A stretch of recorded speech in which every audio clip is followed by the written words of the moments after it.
लोगों, जो मालो मता तुमको दिया गया है वो दुनिया की जिंदगी का नापायदार फायदा है, और जो कुछ अल्लाह के यहाँ है वो बेहतर और बाकी रहने वाला है।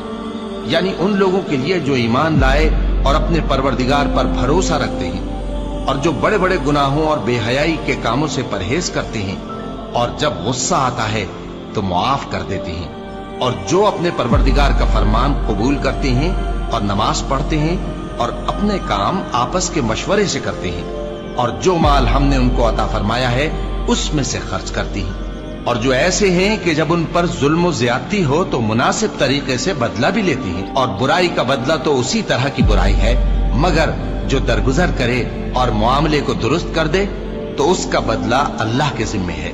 इसमें शक नहीं कि वो जुल्म करने वालों को पसंद नहीं फरमाता। और जिस पर जुल्म हुआ हो अगर वो उसके बाद इंतकाम ले ले तो ऐसे लोगों पर कुछ इल्जाम नहीं। इल्जाम तो उन लोगों पर है जो लोगों पर जुल्म करते हैं और मुल्क में नाहक फसाद फैलाते हैं। यही लोग हैं जिनको तकलीफ देने वाला अजाब होगा।